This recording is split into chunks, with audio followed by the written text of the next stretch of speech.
All right. Good morning, everybody. Thank you so much for joining on to our local emergency planning committee meeting. My name is Lance Fresquez. I'm an emergency management coordinator for Los Alamos County Office of Emergency Management. I'm joined on the line with Cody Ulrich, who's our deputy emergency manager for Los Alamos County as well. And I would also like to thank the Los Alamos Commerce and Development Corporation for collaborating with us on this presentation, specifically Jacqueline Connolly, Lauren McDaniel, and Sandy Jones for joining on with us.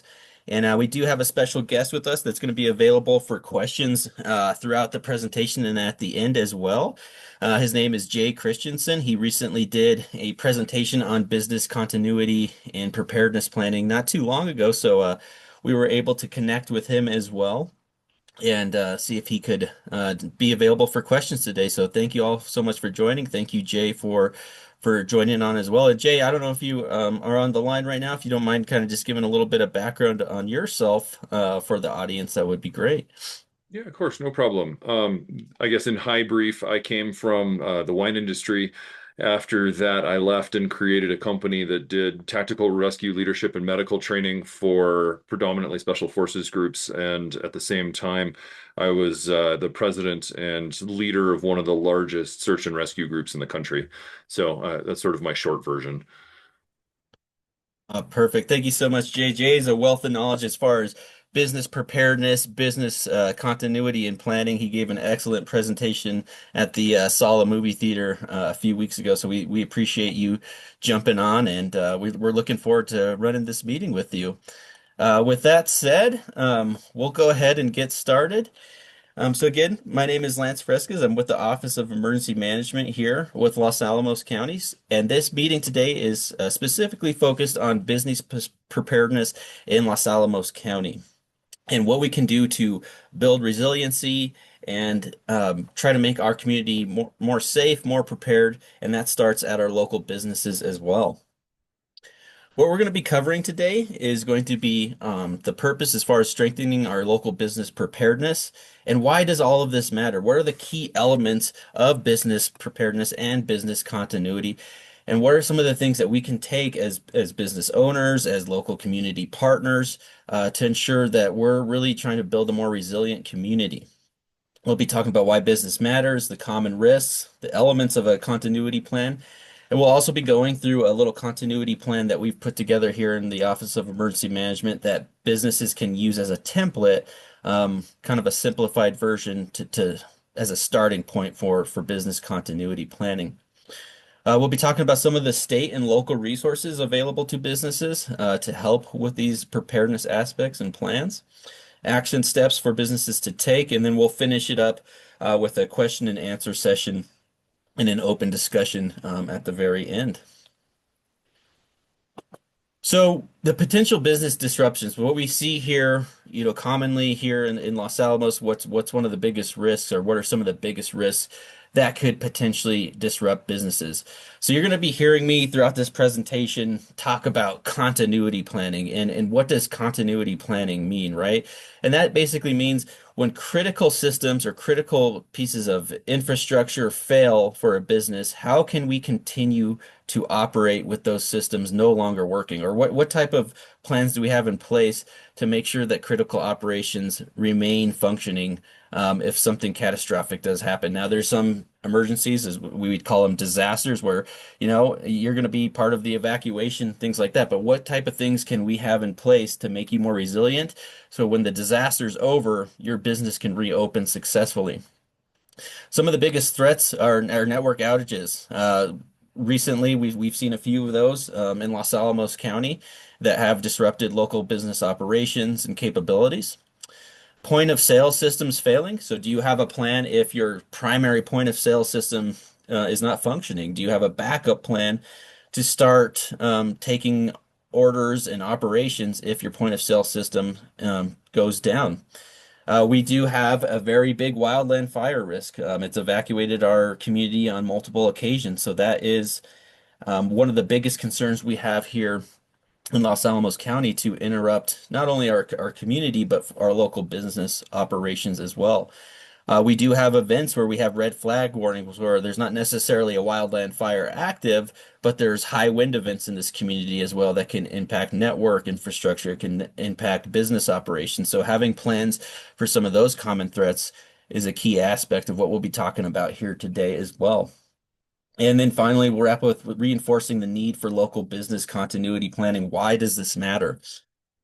And for the most part, one of the biggest reasons why this matters is if we don't have business continuity planning, if we don't have plans in place for handling a major disaster, not only in the local municipality government level, but down to the local business level, that's where 40% of businesses never reopen after a major disaster, and that statistics coming directly from FEMA itself. So just knowing that if you have a plan in place, you're going to be a lot more successful if a disaster does happen.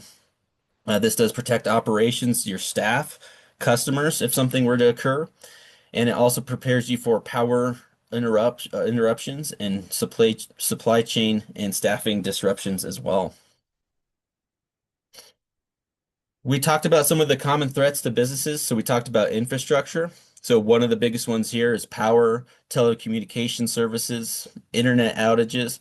And one thing of note that we wanted to bring up in this presentation is we did get the 1610 AM radio broadcast station improved. The infrastructure has been operational in both Los Alamos and White Rock for a few months now. So now the range has extended down to White Rock as well.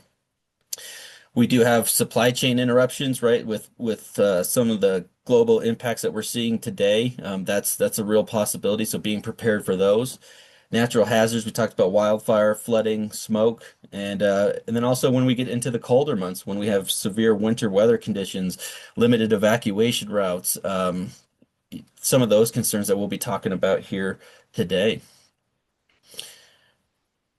Going through our business continuity basics. So if you look at the slide here, first thing we want to do is identify our critical operations. So what are the things that are part of your business that you absolutely need to maintain or that need to be functioning during regular business operations and then during an emergency as well? What are the critical things that we need to identify?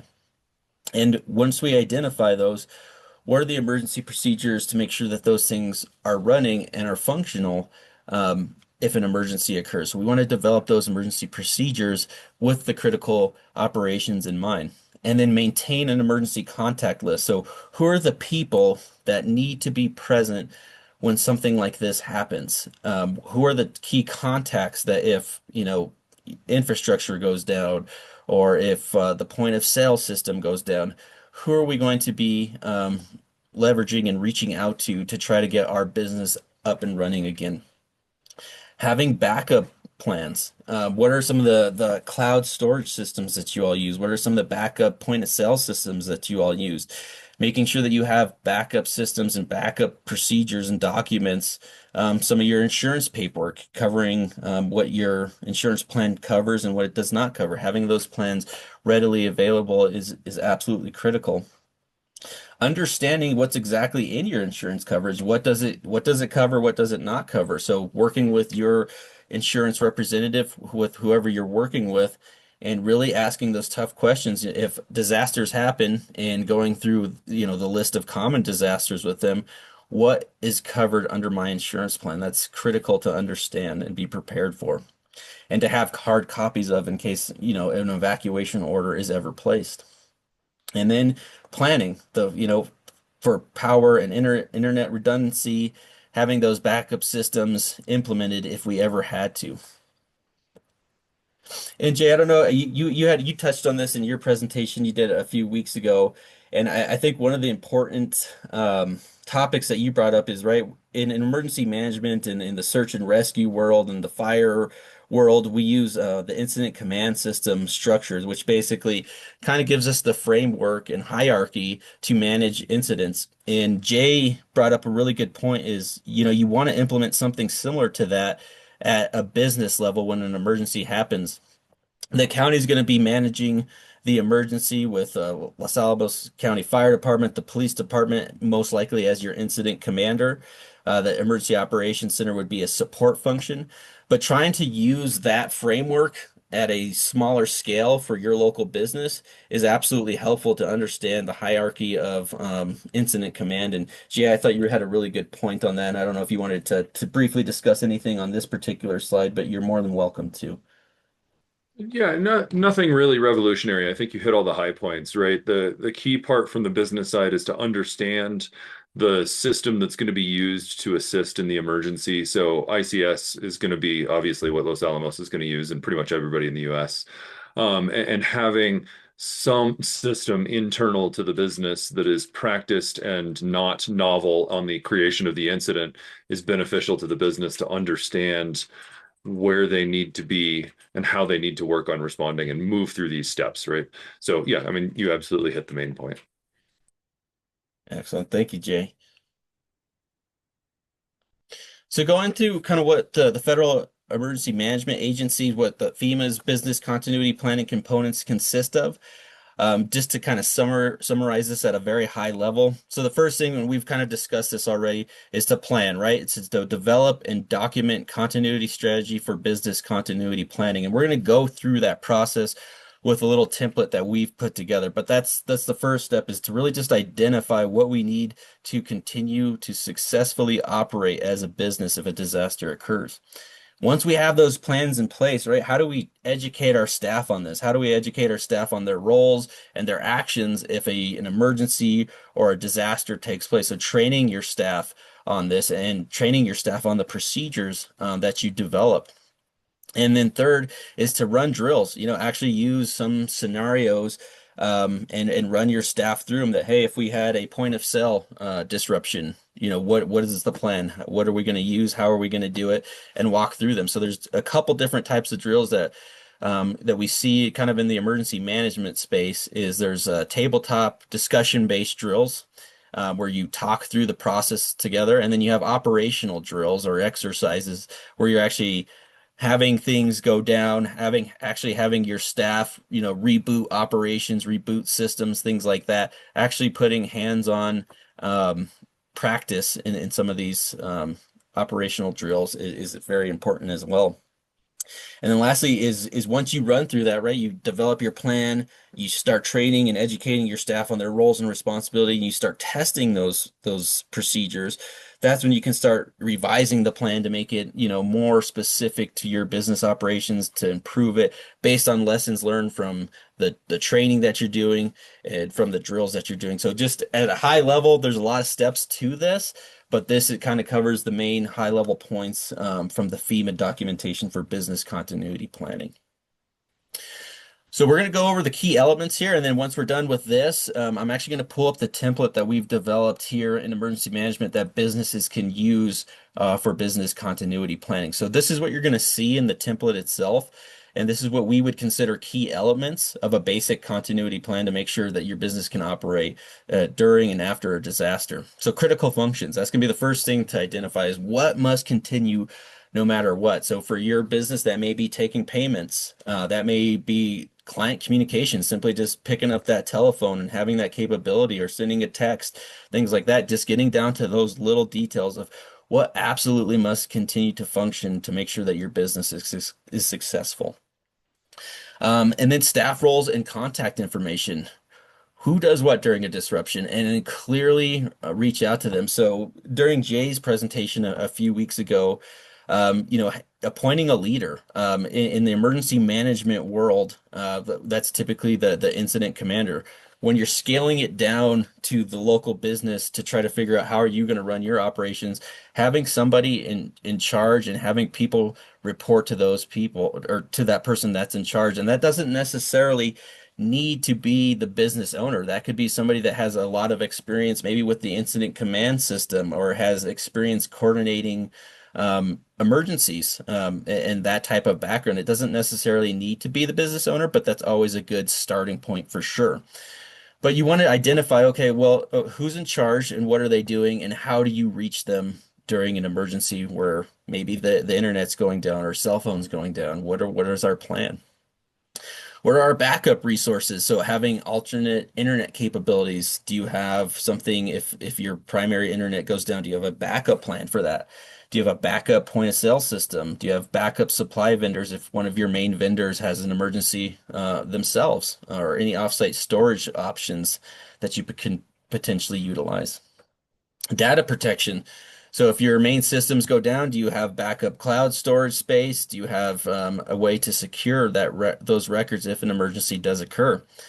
Emergency contacts, so knowing who to call ahead of time is absolutely critical, and having those phone numbers to those individuals and to those organizations that can support you and help you during an emergency is critical to know. And then a communication plan. How will you update employees and customers? So let's say your business has a localized emergency. How are you going to notify some of your customers that something's going on? Likely, if it's a disaster, if we're in disaster space, we're activating the incident command system. The emergency operations center will be activated, and part of that activation, right, is we have public information officers that are fantastic here in Los Alamos County that will be pushing out messages updating the public of what's going on with the emergency. So they'll be doing that at a higher level, but specifically to your business, what type of things would you be wanting your customers to know about? Special population considerations, customer employee demographics, access, any customers that that have functional needs, or if you have a population of that for your business, being able to reach out to them in an effective way is important as well.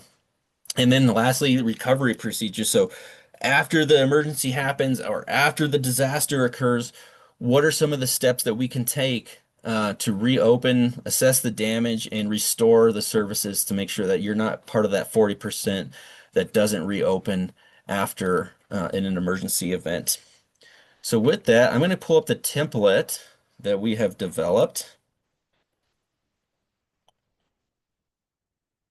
And this is going to be available. So after this meeting, we're going to post the presentation. We are recording this, and we'll post this business continuity plan template onto the county website as well, so that you'll have access to this as well. And then you can always email Los Alamos County Office of Emergency Management for this, and I'll provide that email address at the very end and to let you write that down in case you would like a copy of this. But this is something we've put together with Jacqueline Connolly and Lauren McDaniel as far as a continuity plan template for local businesses.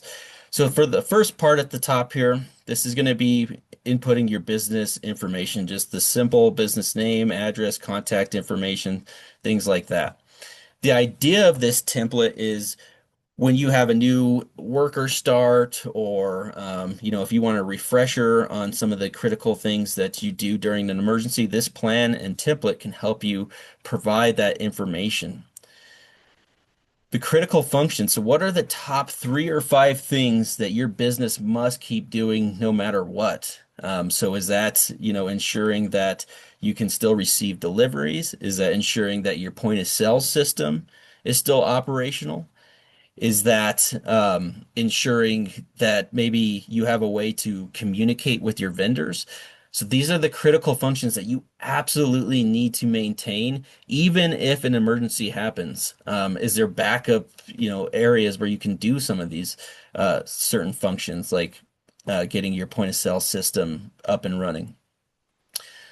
The second part is we talked about, okay, it's very important to understand the structure of how we're going to respond to this emergency, right? In the incident command system world, we have a clear leader for that. That's the incident commander.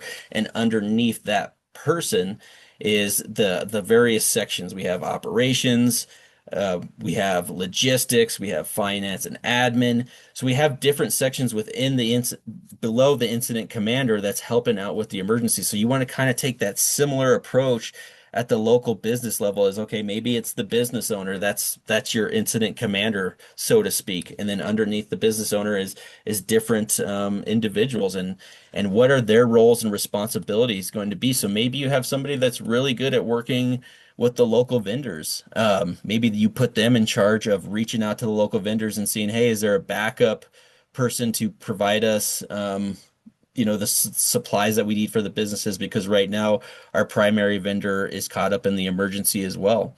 Maybe you have somebody that's really fantastic as at doing the finance administration portion of the business. So identifying them. So this table here is really just to help you identify who do you want to do certain things during an emergency. And this is going to be a good starting point as a conversation to have with your staff saying, okay, this is what I'm going to take charge of if this emergency happens. If this emergency happens, this is what I want you to do. So this table will facilitate that conversation for you and then get their contact information written down on paper. That way, if there's internet disruptions or if there's cell phone disruptions, you have a paper record to where maybe you can try to reach them. Backup resources, what backup services or essential services or tools do you have in place? So this is something you really want to think about that would impact your specific operation. So do you have an internet backup? If your Wi-Fi goes down, is that going to impact your point of sale system? Do you have the option to get a satellite-based internet system as a backup for your operation? Your payment and point of sales backup. If your primary system goes down, do you have maybe a contract in place or do you have other avenues to continue to operate to receive payments from your customers? Is that just doing cash? Do you have a reserve of cash to where you can function with just cash only business? So think about those type of things as well when you're going through this. That doesn't necessarily have to be a backup point of sales system, but maybe it's a backup point of sales plan to continue to operate. Who are your key vendors or partners? So if one of your key vendors that supplies, one of the critical supplies for your operation goes down, who would you want as a backup? And that's the type of information you want to start filling out here. As far as your data and where you store your systems and things like that, do you have a backup plan for that? Do you have a backup cloud-based storage system for that? So if you have a point of sale system, ask them those questions. Say, hey, if our system goes down, are these records of our transaction histories, things like that, are they stored anywhere in a backup location that we can access at a later time? Going into the next section is data protection. How do you back up your key business data? Is that going to be through a cloud storage like we've been talking about? Maybe you have a point of sale system that does that for you. Maybe it's incorporating an external hard drive and having to manually, put something on your calendar to say, hey, let's back up our system, every month or every 2 weeks, whatever you think would be most appropriate for your local business and operation. And then do you need a secure offsite location? Maybe your business doesn't need that, right? But maybe some businesses that do protect sensitive data or things like that, maybe they do need something like that. So do you have that plan in place for your business? And then we have a little other checkbox here for you if you want to fill in the blanks and put in anything that we're not covering here specifically in our template. We talked about under the key elements of a continuity plan template is the emergency contacts. So who in an emergency would you want to be able to access directly and have their contact information right away? So that could be Los Alamos County Utilities. That could be the Office of Emergency Management. We always encourage when an emergency occurs and it's a disaster and we've activated the emergency operations center and we've got the incident command system activated. We always recommend, going through that process, right? Figuring out, who you can interface with from the emergency operations center potentially for communication. That way we're all kind of working together. But if it's kind of a localized disaster, let's say a water pipe breaks in your business, something like that, put those contacts down. Utilities, your insurance point of contact. OEM is Office of Emergency Management. So our contact information technology support. So making sure like if your point of sale systems go down, to have that information written down in this plan, that way you can contact them if any of those systems go down for you. What is going to be your communication plan? So we talked about this a little bit, right? So we have public information officers with the Los Alamos of County, but for your local business, looking at it at a smaller scale, how will you communicate with your employees and customers? So how are you going to, first of all, let your employees know that we have an emergency going on for your business? If it's a major disaster, right, it's most likely going to be coming from the Office of Emergency Management here through our Code Red system. Everybody's going to be notified. But are you going to have specific instructions that aren't included in our message for your staff that you would want to communicate with them on text, email, calling, or other avenues? How are you going to provide your customers with updates? How are you going to do that? Are you going to be using your website? Do you have social media platforms? Do you have an email distribution list that you can email your customers saying, "Hey, we've got something going on. Maybe it's we're evacuating as part of this wildland fire response. We'll keep you updated." Things like that if you do want to communicate with your customers in that way. Special population considerations, language, disabilities, anything like that. How would we reach those individuals and your customers during an emergency situation? Recovery procedures. So after the disaster happens, what are the first steps to reopen or resume your operations? Is that calling your staff back in? Um, Working with your insurance representatives, listing those things to get you back up and operating is what this portion of the template is designed to make you think about and discuss with your staff.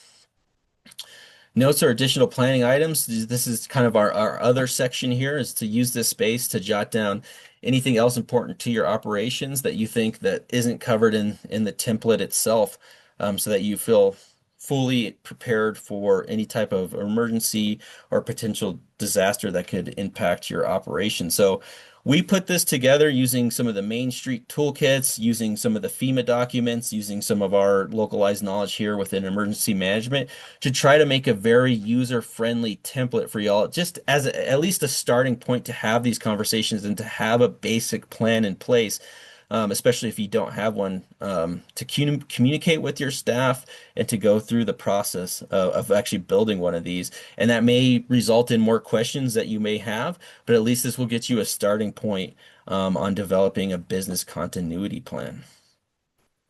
I'll pause here for questions. Does anybody have questions to this point so far?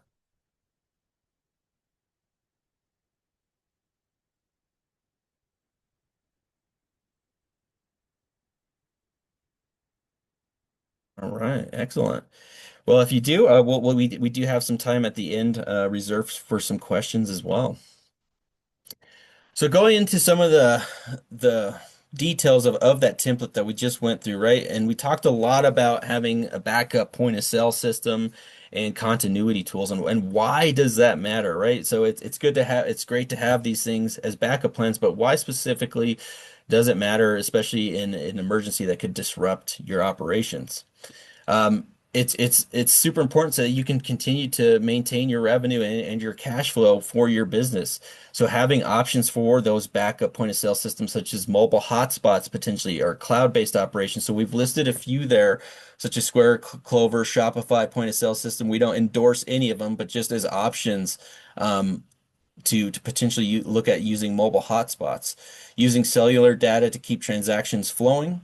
A lot of these systems actually have what's called an offline mode point of sale system. So if your internet goes down or your network capabilities go down, it stores your transaction history, and then once those services resume, it syncs those transaction histories back up and it processes them for you. So there are services out there that do prepare for that. If you do have a network outage, like we've seen, that they have an offline mode. A lot of the times, it'll just store a certain amount of transactions, but it's better than nothing. And then also having a cash only backup plan.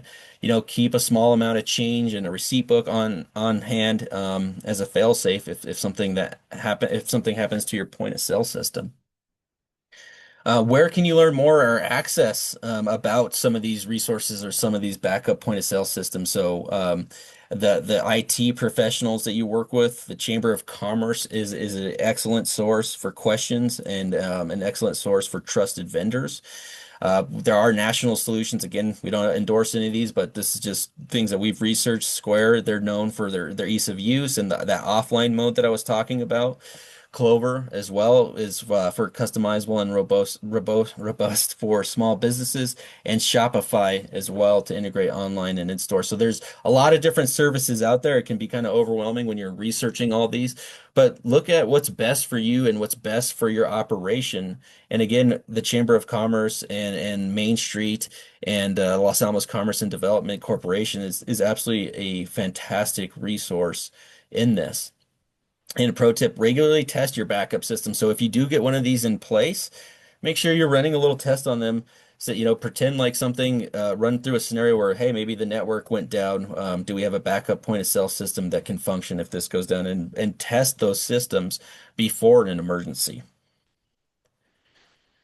Next is our Main Street Disaster and Resilience Toolkit. This inspired a lot of what we went over in the template just a little bit ago for the business continuity. But there is another toolkit that's online and it's available at mainstreet.org there. But it's another structured document that gives you guidance on how to build one of these plans that we just went through. So it has a little bit more detail. We kind of went with a simplified version to kind of give you a good starting point. But either Jacqueline, Lauren, or Sandy, if you guys want to talk about this in a little more detail, is there anything that you would like to elaborate specifically on the Main Street Disaster Toolkit and what's available to communities? I'd be happy to, Lance. I guess the key thing is that we really were excited to work with you all to launch this effort. And when folks look at the Main Street Toolkit, what it talks about is how to kind of divide these processes. So you're kind of laying out like beginning steps. This is what everybody should be doing. But then there's kind of a longer vision perspective that toolkit has to really encourage communities to work together to identify how are we going to help each other and how are we going to make it so that we all are, can weather a disaster should it happen. So I think what I'm hoping is that folks on this call and folks watching this recording later on maybe reach out to Main Street and let us know if you're interested in participating in executing the next steps of this toolkit. I think is really a great opportunity for us to be working together over the next year, not something we just do one time a year right before fire season, but that we're instead like looking at this for a longer vision.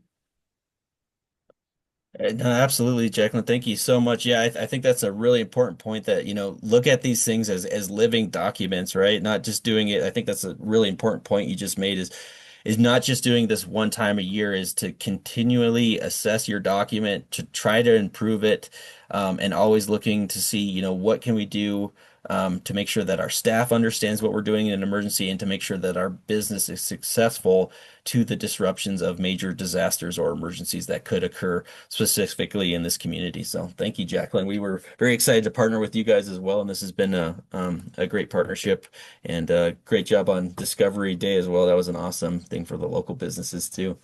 Absolutely. Thank you, Lance. Yeah. So the toolkit structure, so this kind of goes, it's very similar to what we talked about a little bit. So I'll kind of do a high level overview of this. So it has a plan, right, to do your risk assessment, asset inventory and planning, preparing, responding, and recovering. So basically what we talked about in that template, the toolkit that's developed by Main Street or that's a resource from Main Street covers what we went through on that template as well. So it does have those plans and it goes into a little bit more detail as far as, what kind of mitigation strategies and staff training resources are available to you and your staff. Response, how are we going to immediately coordinate with emergency personnel during an emergency? And then recovering, what are our strategies for long-term recovery if something catastrophic does happen?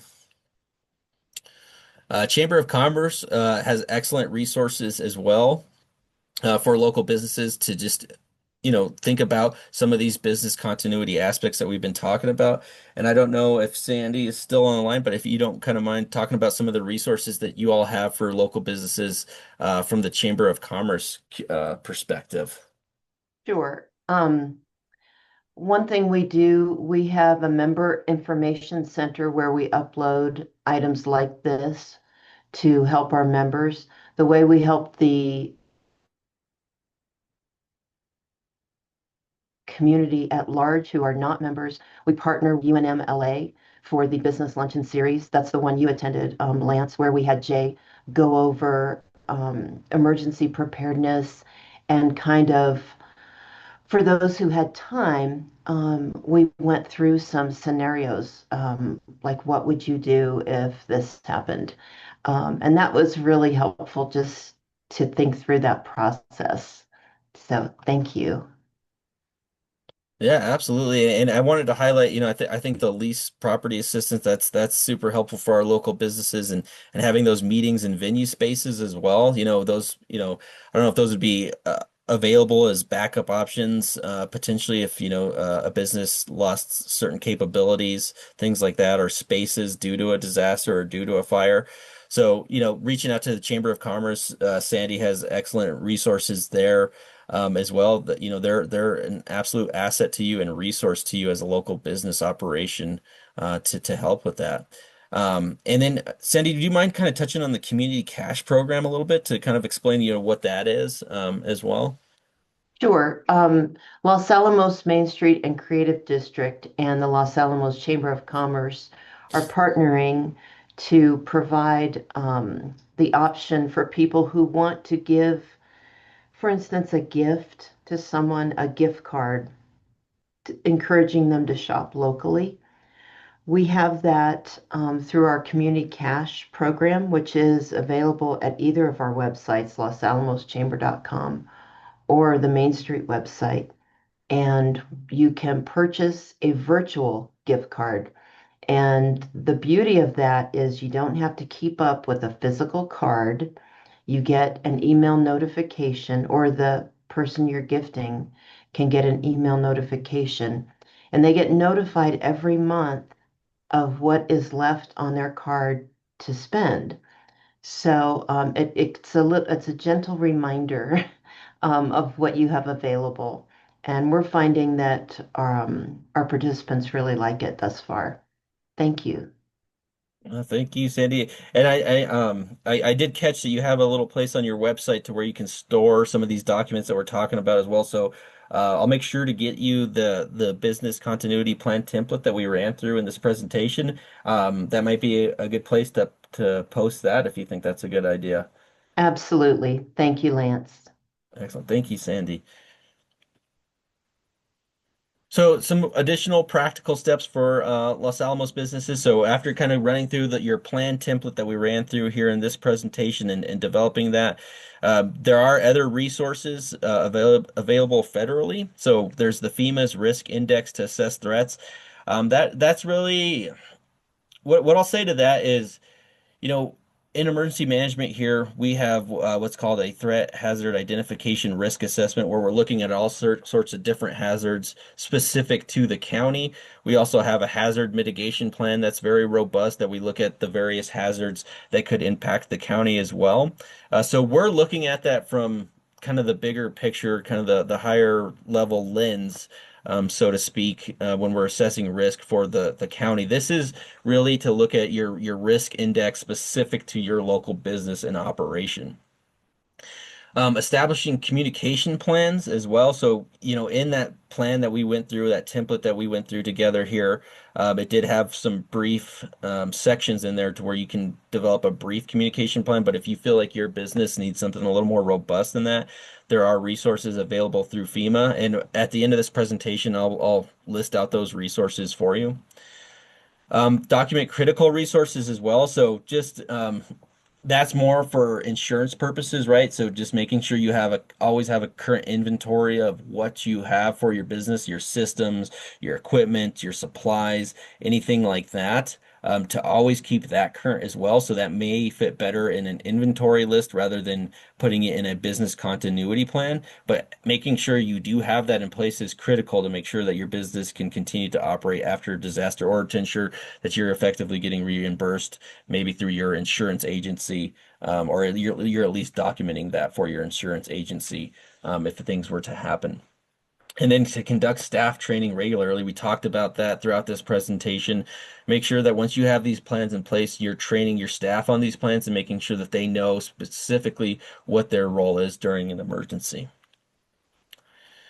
Other tips, storing your plan off-site, ensuring that maybe you have some remote work capabilities. So maybe your particular business can operate remote. So that's another plan that you can put in place is how can we transfer our business operations to a remote capacity, like we did a lot in the COVID-19 pandemic, ensuring that those plans can be activated for other type of emergencies as well. Reviewing backup and internet power options. See, after this presentation, does your business have the capacity and bandwidth to maybe have a backup internet or power option available to them, or system operation, maybe a satellite-based internet option? Start looking and start doing research on those type of things as well. Test your emergency contacts every once in a while. Just make sure that those phone numbers are still working, and do that ahead of time. That way, if an emergency actually occurs, you know that those emergency contact and those phone numbers are updated periodically. And then I can't stress this enough, is to review your insurance annually. Just make sure you know exactly what's covered. And if you have any questions, I would recommend reaching out to your local insurance representative and just go through the details with them and run them through an emergency scenario. Say, hey, if we had a network disruption and it impacted our business operation this way, what does my insurance plan currently cover? Or if we had a wildland fire event, what does my insurance plan currently cover? So just understanding in detail what your insurance plan covers is critical as a business owner for you. I talked about some of the resources here, so I'm going to leave this up on the screen here for a little bit. So you've got the Main Street Toolkit that we talked about, which is the mainstreet.org. A lot of those FEMA resources that I talked about, like the threat index, the ready.gov, that's where you're going to find them. There is going to ready.gov//business. Again, we'll try to get this presentation out as well. We'll post it to our county website where you found the information for this presentation to attend. We'll post it on that page. You can always reach out to us here in the County Office of Emergency Management, and our email address is lacoem.lacnm.us, and I'll get that pulled up for you here in a little bit as well. Reaching out to Sandy and Jacqueline and their crew and Lauren with the Los Alamos Commerce and Development Corporation, that partnership, they're an excellent resource for you. Wanted to reserve some time for questions and answer session here, so I'll open it up to the group. But these are just some talking points that I wanted to kind of go through. If anybody had questions specific to these, so is anybody having insurance challenges, obtaining loans? What are some of your continuity challenges that your business has faced during past disruptions? Thinking back to some of the fires or thinking back to even some of the network outages that we've had recently.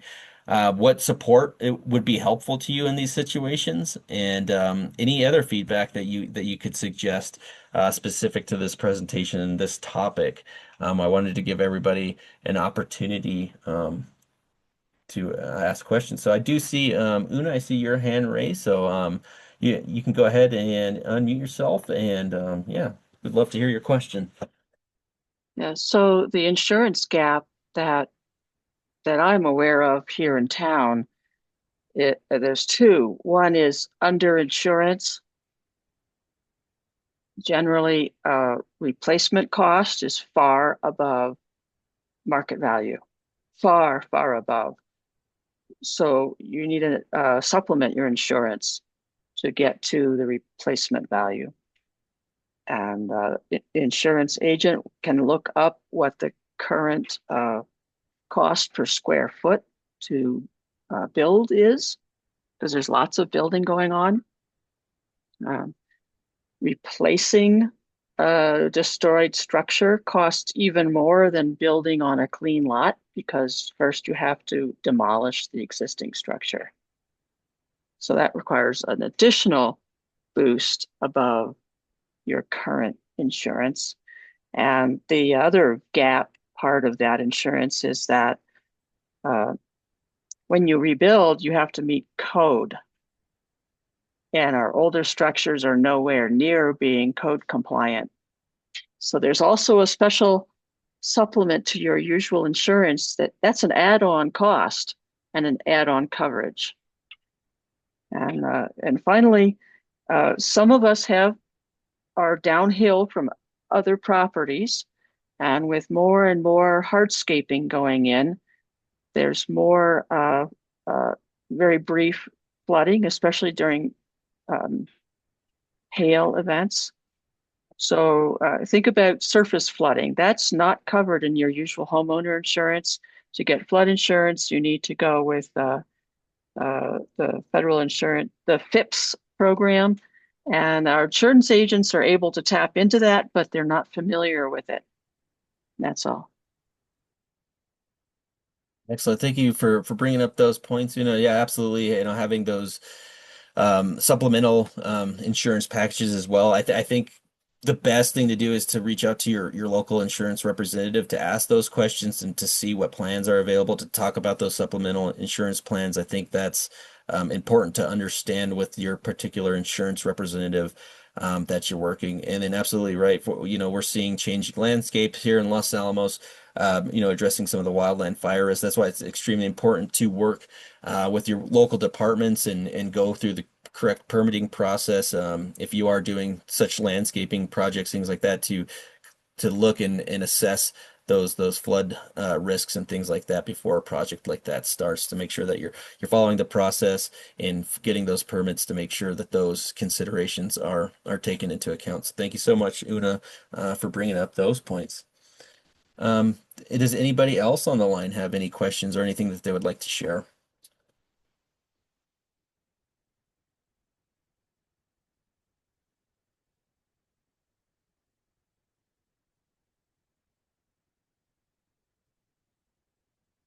I have a question. Or I don't know if it's a question or statement. My name's Jillian. I'm run one of the nonprofits here in town. And I think nonprofits have unique, or I know that nonprofits have unique emergency preparedness needs, different than businesses, although we fall into some of the pieces on business continuity. And I know there were some other folks from the nonprofit community on this call, and so it's a different conversation, but I wondered if there was an opportunity for the Office of Emergency Management here in town to help our nonprofits be prepared for some of the unique challenges that nonprofits have in emergencies. Yeah, no, absolutely. Thank you for bringing that up. I think that's a great opportunity to collaborate, Jillian. Yeah, if you have any questions or if you want to meet offline on this, um, to discuss different challenges that you may have as a nonprofit organization and things that you can prepare for as well, and how does that integrate into kind of the overall incident command structure when a major disaster occurs, and what type of resources are available to you. We'd be happy to meet with you to answer some of those questions if that would be helpful. Great, thank you. Just Excellent, to thank add you. on to what Jillian was saying, when you all have those conversations, maybe also mention what would be the process or what are the things that nonprofits who are occupying county-owned facilities might be dealing with, because we have quite a number of those, and just to making sure that, they have all of that information listed out in their planning. No, absolutely. That's a great point, Jacqueline. To make sure that the nonprofit organizations that are occupying county facilities, how does that add complexities to the incident command structure and things like that? But overall, what we look at, from the incident command system and from the emergency management structure is putting a framework in place that ultimately works for all organizations, all businesses that are within the community impacted by an emergency or disaster. So from an Office of Emergency Management standpoint, we're looking at the whole picture during these type of things and trying to do what's best for the Los Alamos community, whether you're a business for profit or a nonprofit business, or whether you're just a community member. We're putting a system in place and activating a system that is going to try to protect everybody in this community. So understanding those systems and how we can integrate into those systems that we utilize here in emergency management, that the incident commander for the emergency would be utilizing. I think maybe where we focus the conversation is how do we integrate, some of these nonprofit organizations that are occupying county facilities into that system most effectively. I think that would be a good conversation to have for sure. Any other questions on the line?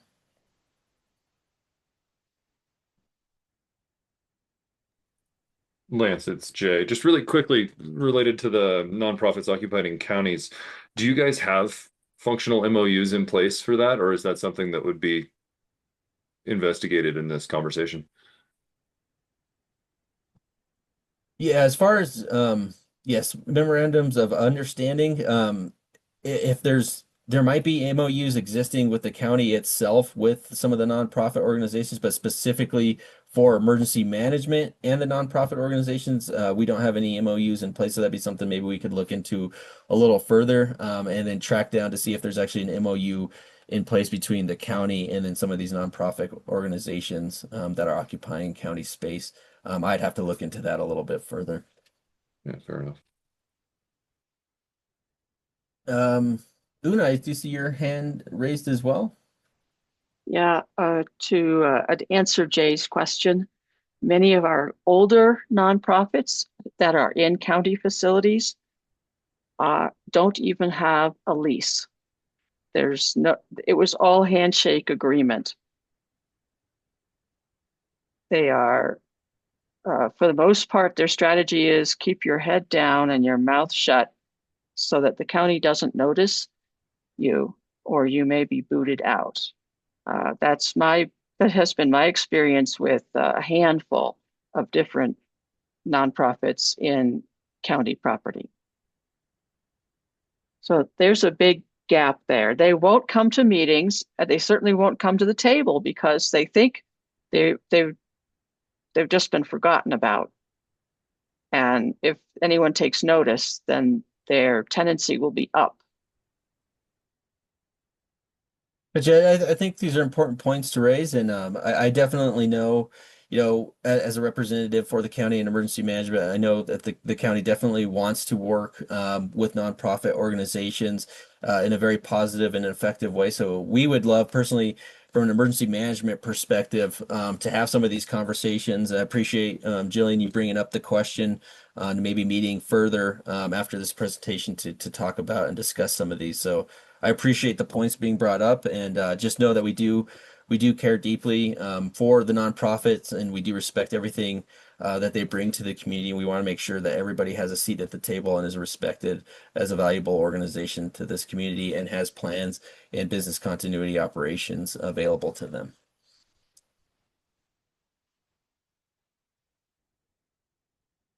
Do I have any other questions on the line?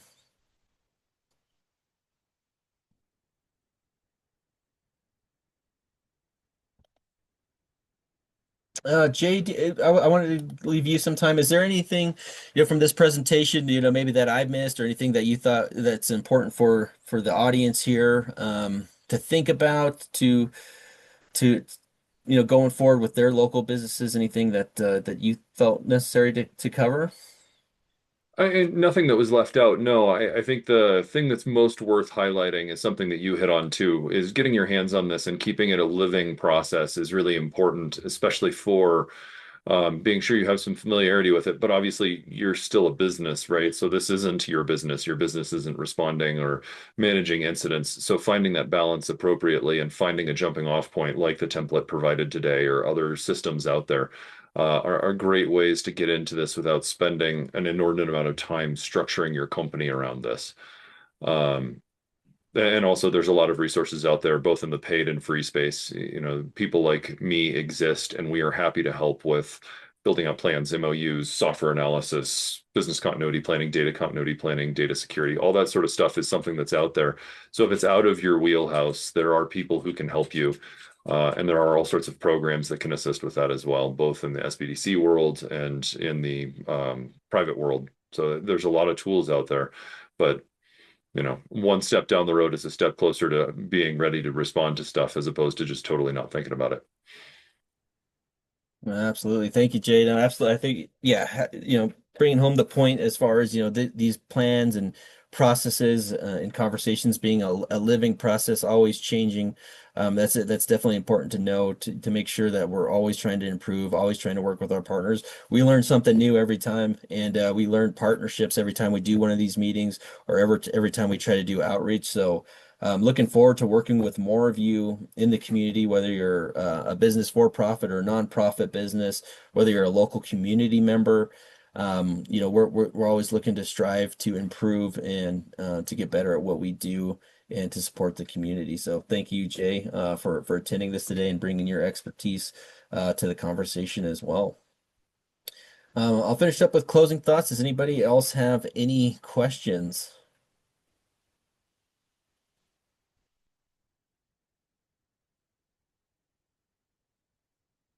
All right. Well, I just want to thank everybody for your attendance today. Like I said, well, we'll work to get some of these resources that we talked about today, especially that template that we created, posted on the county website. We'll try to get this out to some of our partners that we collaborated with on this as well to try to get out to you. But just wanted to say thank you. We appreciate you. The fact that you are showing up to this presentation speaks a lot. It shows that you want to be prepared. It shows that you want to build community resilience and partner with your staff and the local government here to try to make this a more resilient community and to ensure that your business operations can be resumed during or after an emergency situation. So I did leave our email address there. If you want to email us directly in emergency management, there's our email address right there, lacOEM@lacnm.us. We have recorded this presentation today as well, so we'll get this recording posted as well. But just wanted to thank you all, and I hope you all have a great rest of your morning and great rest of your day. Thank you for attending today.